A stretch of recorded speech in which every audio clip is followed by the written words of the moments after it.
Hello नमस्कार दोस्तों, स्वागत है आपका अपने यूट्यूब चैनल स्टडी और चैनल पर। तो देखिए, आज हम बात करेंगे संयुक्त राष्ट्र संघ के बारे में, जिसका नाम आप लोग सुना ही होगा, संयुक्त राष्ट्र संघ। और संयुक्त राष्ट्र संघ से संबंधित जितने भी प्रश्न हैं, किसी भी एग्जाम में आते हैं या किसी भी कहीं भी आते हैं, अगर इस वीडियो को देखने के बाद में संयुक्त राष्ट्र संघ से संबंधित कोई भी प्रश्न आपको कहीं भी मिल जाएगा। मैं दावे के साथ कह रहा हूँ, अगर यदि आपने वीडियो पूरी देख ली तो कभी भी कोई प्रश्न कभी आपसे छूटेगा नहीं, लेकिन इसके लिए आपको पूरा देखना पड़ेगा और समझना पड़ेगा। ठीक है, तो हम बात करते हैं संयुक्त राष्ट्र संघ के बारे में। क्या है संयुक्त राष्ट्र संघ और क्या है, ठीक है, देखते हैं। तो ये संयुक्त राष्ट्र संघ, ठीक है। तो संयुक्त राष्ट्र संघ की स्थापना कब हुई थी और मतलब इसके कितने अंग हैं? तो संयुक्त राष्ट्र संघ की स्थापना हुई थी द्वितीय विश्व युद्ध के बाद में। इस पर चर्चा तो 12 जून 1941 से पहली बार चर्चा हुई थी, और उसके बाद में बात चलते चलते इसकी स्थापना 24 अक्टूबर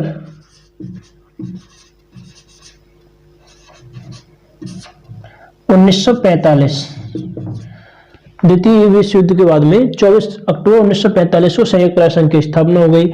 उसके बाद में अब देखते हैं संयुक्त राष्ट्र संघ के अंग कितने होते हैं। संयुक्त राष्ट्र संघ के अंग कितने हैं?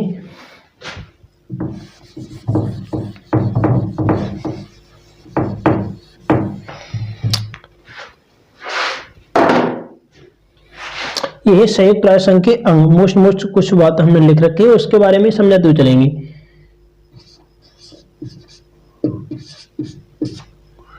तो देखते हैं, पहला अंग है इसका महासभा। ठीक है, महासभा। तो महासभा में क्या होता है? महासभा में जिसके सभी सदस्य, संयुक्त राष्ट्र संघ के जितने भी देश सदस्य हैं इसमें अभी वर्तमान समय में, तो उनके सभी देशों के प्रतिनिधित्व होता है। सभी सदस्य देश हैं, उन देशों का प्रतिनिधित्व होता है। प्रत्येक देश के लिए ये इजाजत होती है कि वह अपने देश से 5 व्यक्तियों के लिए इसका प्रतिनिधित्व करने के लिए भेजता है। वर्ष में इसका अधिवेशन सिर्फ एक बार होता है। ठीक है, और अगला इसका दूसरा अंग है सुरक्षा परिषद। सुरक्षा परिषद क्या है? सुरक्षा परिषद जो होती है संयुक्त राष्ट्र संघ की बहुत ही मोस्ट इंपोर्टेंट और सबसे महत्वपूर्ण अंग सुरक्षा परिषद होती है। तो सुरक्षा परिषद के अंतर्गत क्या है? ये अंतरराष्ट्रीय शांति है। विवादों का, किसी भी प्रकार का कोई झगड़ा होता है या किसी दूसरे देश के प्रति कुछ भी होता है, तो उनके अंतरराष्ट्रीय शांति, विवादों का समाधान, अगर झगड़ा है आपस में, तो संयुक्त राष्ट्र संघ के प्रत्येक देश से जो व्यक्ति जाते हैं वो आपस में निपटारा करते हैं। और किसी प्रकार का युद्ध, यदि कोई युद्ध होता है या आक्रामक देश की पहचान, संयुक्त राष्ट्र संघ की जो सुरक्षा परिषद होती है, सुरक्षा परिषद का एक काम ये होता है कि आक्रामक देश देखते हैं किस देश की गलती है, किस देश का नाजायज। आक्रामक देश की पहचान, आक्रामक देश की पहचान क्या है? कोई भी देश होता है नाजायज किसी देश के सताता है, तो उसके पहचान करने के बाद में उसमें उस देश के प्रति जो इसके प्रतिबंध होते हैं, इसके चार्टर के कुछ जो धाराएं होती हैं, उनका प्रतिनिधित्व उस देश से खत्म करती है और उनके न्याय का प्रावधान करती है सुरक्षा परिषद। ठीक है, और आगे देखते हैं सदस्य। अगर बात की जाए सुरक्षा परिषद में वर्तमान समय में कितने सदस्य हैं, तो वर्तमान समय में सुरक्षा परिषद में 15 सदस्य हैं, 15 देश सदस्य हैं। तो उन सदस्य क्या हैं? और 5 इसके, अगर 5 देश हैं वो स्थायी सदस्य हैं। कई एग्जाम में ये प्रश्न आ जाता है कि वर्तमान समय में सुरक्षा परिषद में कितने देश सदस्य हैं, स्थायी सदस्य और अस्थायी। तो स्थायी सदस्य तो इसके 5 हैं। ठीक है, और वो कौन कौन से हैं स्थायी सदस्य? जैसे ग्रेट ब्रिटेन है, संयुक्त राज्य अमेरिका है, फ्रांस है, रूस, चीन, ये 5 इसके स्थायी सदस्य हैं। अगर बात की जाए 10 और, तो 10 हैं अस्थायी सदस्य। ठीक है, 10 इसके अस्थायी सदस्य हैं और 5 स्थायी सदस्य हैं। आगे देखते हैं, अगला मोस्ट इंपोर्टेंट अंग है इसका आर्थिक एवं सामाजिक परिषद। आर्थिक एवं सामाजिक परिषद के अंतर्गत क्या आता है? संयुक्त राष्ट्र संघ की जो आर्थिक और सामाजिक स्थिति किसी भी राष्ट्र की होती है, वो उसका कार्य इसके अंतर्गत आता है। अगर बात की जाए संयुक्त राष्ट्र संघ की, इसकी मतलब आर्थिक एवं सामाजिक परिषद के सदस्यों की संख्या की, तो अभी वर्तमान समय में वो 54 है। ठीक है, और देखते हैं सदस्यों की संख्या जो है 54 है। ठीक है, लेकिन ये एक स्थायी संस्था है। स्थायी संस्था होने के बावजूद इसके अधिकतर सदस्य हैं वो 1/3 सदस्य होते हैं। वर्ष में अवकाश ग्रहण करते हैं, लेकिन अवकाश ग्रहण करने के बाद में उन्हें दोबारा भी मौका सदस्य बनाया जा सकता है। ठीक है, और आगे बात करते हैं। अगला मोस्ट इंपोर्टेंट बिंदु है अंतर्राष्ट्रीय न्यायालय। अंतर्राष्ट्रीय न्यायालय के अंतर्गत क्या आता है? अंतर्राष्ट्रीय न्यायालय की अगर बात की जाए, पहले पूछ लिया जाए तुमसे इसकी स्थापना कब हुई थी, तो इसकी स्थापना हुई है 3 अप्रैल 1946 ईस्वी में। ठीक है, अगर तुमसे ये पूछ लिया जाए कि इसका हेडक्वार्टर यानी मुख्य कार्यालय कहाँ है, तो वो है हेग में नीदरलैंड में। ठीक है, और अंतर्राष्ट्रीय न्यायालय का काम क्या होता है? अंतर्राष्ट्रीय न्यायालय उन विवादों का निपटारा करता है जो इसके सदस्य देशों के मध्य में होता है। उन देशों का निपटारा या किसी प्रकार से उनका निपटारा करने के बाद में ये अंतर्राष्ट्रीय न्यायालय का काम होता है। ठीक है, अब आगे बात की जाए न्याय परिषद। देखते हैं न्याय परिषद क्या होता है? न्याय परिषद में 14 सदस्य जो महासभा के द्वारा चुने जाते हैं। ये महासभा है, महासभा के अंतर्गत आते हैं जो 14 सदस्य होते हैं, वो इसमें न्याय परिषद में चुने जाते हैं। ठीक है, और आगे देखते हैं सचिवालय। इसका सचिवालय क्या है? इसके सचिवालय में देखते हैं, इसका सचिवालय ये गैर राजनीतिक एक अंग है जो इसमें किसी प्रकार का हस्तक्षेप न करते हुए हमेशा कार्य करते रहता है। ठीक है, ये थे संयुक्त राष्ट्र संघ के अंग। ठीक है, प्रमुख अंग है। इन प्रमुख अंगों के बारे में बता दिया, 6 अंग है। ठीक है, तो 6 अंग हैं, इनके बारे में हमने समझा दिया है। आगे देखते हैं संयुक्त राष्ट्र संघ का चार्टर। संयुक्त राष्ट्र संघ का चार्टर क्या है?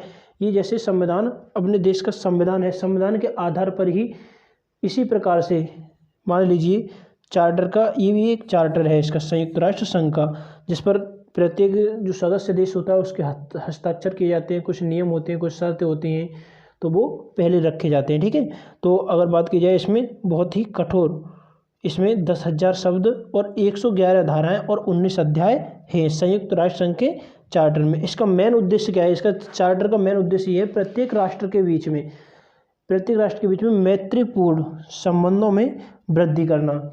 एक दूसरे देश से, चाहे देश वह छोटा है या बड़ा, उन देश के बीच में आपसी भेदभाव ना करके उनके मित्रतापूर्वक आगे बढ़ाना। ठीक है, अब ये तो बातें थी संयुक्त राष्ट्र संघ का चार्टर। ठीक है, आगे बात करते हैं, देखते हैं संयुक्त राष्ट्र संघ के सिद्धांत क्या है। संयुक्त राष्ट्र संघ के सिद्धांत के बारे में बात करेंगे, तो देखते हैं संयुक्त राष्ट्र संघ के सिद्धांत ये हैं, सभी राष्ट्रों को एक समान अधिकार, चाहे राष्ट्र छोटा है, जिम्बाब्वे जैसा छोटा राज्य है, या फिर संयुक्त राज्य अमेरिका जैसा बड़ा राज्य है, राष्ट्र है, लेकिन उनके लिए एक समान जैसे अधिकार है। ये नहीं कि बड़ा राष्ट्र है उनको कहीं अलग से कोई प्रावधान दिया जाए, या छोटा राष्ट्र है उसके लिए कोई अलग से प्रावधान दिया जाए, ऐसा कुछ नहीं है। इसमें सभी राष्ट्रों के लिए एक समान अधिकार प्राप्त है इसके सिद्धांत में। ठीक है, आगे बात करते हैं सभी सदस्य राष्ट्रों से चार्टर द्वारा सभी कार्यों का ईमानदारी से पालन कराना। चार्टर के अंतर्गत जो अभी मैंने बताया, इसके संविधान के जैसे अपने अनुच्छेद लिखे हुए हैं उसी प्रकार से चार्टर की कुछ विशेषताएं हैं और मतलब सिद्धांत हैं, मतलब ये लिखे हुए हैं चार्टर में।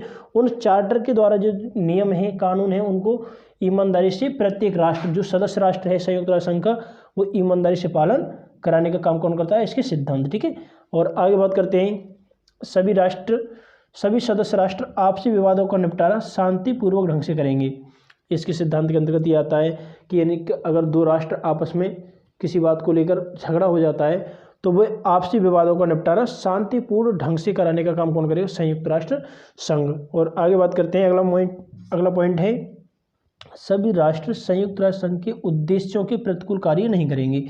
ऐसे मान लीजिए कोई भी राष्ट्र है, इसके जो चार्टर है, चार्टर की संयुक्त राष्ट्र संघ का चार्टर है, और उसके विपरीत कोई भी राष्ट्र अपनी इच्छा के अनुसार कार्य नहीं कर सकता। ठीक है, उसकी कुछ मर्यादाएं होती हैं, उसमें रहना पड़ेगा उस राष्ट्र के लिए। ठीक है, आगे बात करते हैं कोई भी देश चार्टर के प्रतिकूल कार्य करने वाले देश की सहायता नहीं करेगा। जैसे मान लीजिए चार्टर के अंतर्गत कुछ भी बताया है और उसमें उसके अतिरिक्त कोई भी देश उसका उल्लंघन कर रहा है, जैसे उसके नियमों का उल्लंघन कर रहा है या उसके कानून का पालन नहीं कर रहा है, यदि कोई भी देश जो चार्टर के अनुसार जो नियम है उनका पालन नहीं करता है और पालन न करने के बाद में उल्लंघन करता है और उसका अगर किसी दूसरे राष्ट्र ने सपोर्ट की या उसके तरफदारी की, तो उस राष्ट्र से कुछ जो उसके प्रावधान होते हैं वो छीन लिए जाएंगे, अधिकार हैं या वो छीन लिए जाएंगे। किससे? जो उसकी सपोर्ट करेगा उससे भी। ठीक है, और आगे बात करते हैं संयुक्त राष्ट्र संघ इसका सदस्य बनने वाले राष्ट्रों से भी अंतर्राष्ट्रीय शांति और सुरक्षा बनाए रखने के सिद्धांतों का पालन कराएगा। अगर कोई भी नया देश है, नया देश अगर संयुक्त राष्ट्र संघ का सदस्य बनता है तो सदस्य बनने से पहले वह उसके जो चार्टर के अंतर्गत जो इसके नियम हैं उनको अपनाएगा। अपनाने के बाद में शांति और सुरक्षा बनाए रखने के लिए सिद्धांत, जिनके जो सभी सिद्धांत हैं उनका पालन उसको करना पड़ेगा, ठीक है। और आगे बात करते हैं, संयुक्त राष्ट्र संघ किसी भी देश के घरेलू मामलों में हस्तक्षेप नहीं करेगा। अगर किसी देश का कोई आपसी मामला होता है, देश के अंदर का मामला होता है, तो उसमें संयुक्त राष्ट्र संघ की कोई भूमिका नहीं है। उसमें संयुक्त राष्ट्र संघ कुछ भी हस्तक्षेप नहीं करेगा। वो देश अपने, जैसे मान लीजिए किसी राष्ट्र में, राज्यों में कोई विवाद हो जाता है, तो राज्यों में विवाद होने का वो खुद राष्ट्र अपना खुद निपटारा करेगा। ये नहीं है कि संयुक्त राष्ट्र संघ उसमें भी कुछ हस्तक्षेप करे, ठीक है। ये संयुक्त राष्ट्र संघ के सिद्धांत थे। अब आगे हम बात करेंगे संयुक्त राष्ट्र संघ की उपलब्धियां। संयुक्त राष्ट्र संघ की उपलब्धियां क्या हैं, तो इस पर देखते हैं। देखो, संयुक्त राष्ट्र संघ की उपलब्धियां 4 बताई गई हैं मेन रूप से, ठीक है।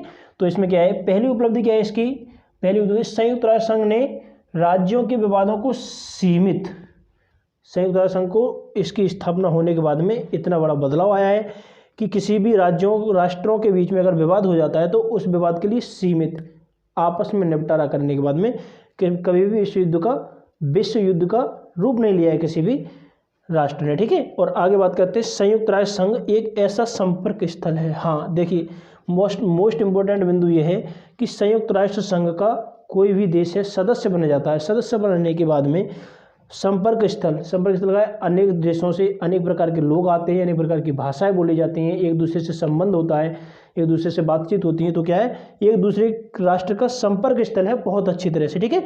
और आगे बात करते हैं, जिसने युद्ध के अंतर्निहित कारणों, सामाजिक आर्थिक संतुष्टि को, संयुक्त राष्ट्र संघ ने एक और काम क्या किया है, संयुक्त राष्ट्र संघ ने जिसने युद्ध के अंतर्निहित, युद्ध के अलावा किसी भी राष्ट्र की कोई अनेक प्रकार की समस्या होती है, जैसे भुखमरी है, अनेक प्रकार की समस्या होती है, सामाजिक समस्या होती है, आर्थिक समस्या होती है, या किसी प्रकार से असंतोष होता है, तो उसके प्रति भी संयुक्त राष्ट्र संघ ने कई बार कार्य करने का प्रयास किया है। और आगे देखते हैं, मोस्ट इम्पोर्टेंट और लास्ट बिंदु क्या है, संयुक्त राष्ट्र संघ विश्व के देशों के लिए वरदान साबित हो रहा है। देखिए, मोस्ट इम्पोर्टेंट बिंदु क्या है, जब से संयुक्त राष्ट्र संघ की स्थापना हुई है तो किसी भी कोई इतना बड़ा विवाद नहीं हुआ है। किसी भी राष्ट्र के बीच में अगर विवाद होता है तो आपसी निपटारा करने के बाद उसे शांत कर दिया जाता है, तो विश्व के देशों के लिए एक वरदान साबित हो रहा है। जितने अभी अगर बात की जाए, तुमसे पूछ लिया जाए कि संयुक्त राष्ट्र संघ में अगर अभी वर्तमान समय में कितने देश सदस्य हैं ना, तो इसमें 193,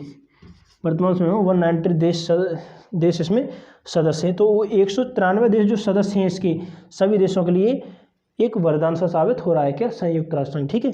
और अगर एक प्रश्न और आ जाता है कि इसका मुख्यालय, संयुक्त राष्ट्र संघ का मतलब इतने काम होने के बाद में अगर इसका मुख्यालय, हेड ऑफिस कहाँ है इसकी, तो मुख्यालय इसकी है न्यूयॉर्क में, इसका मुख्यालय न्यूयॉर्क में है, जो कि संयुक्त राज्य अमेरिका में है।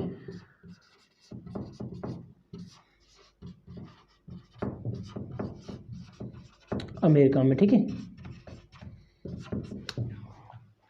देखते हैं, चलो आज के लिए इतना ही पर्याप्त है। ज़्यादा समय ना लेते हुए मैं यहीं पर टॉपिक के लिए समाप्त करता हूँ। मुझे उम्मीद है कि टॉपिक आपको अच्छे से समझ में आया होगा। अगर समझ में आया हो तो वीडियो को लाइक करें, चैनल के लिए सब्सक्राइब करें और अपने दोस्तों के साथ में ज़रूर भेजें। सब्सक्राइब करने से आपका कुछ नहीं जाएगा, ठीक है, बस थोड़ी सी दिल को शांति मिलती है। धन्यवाद।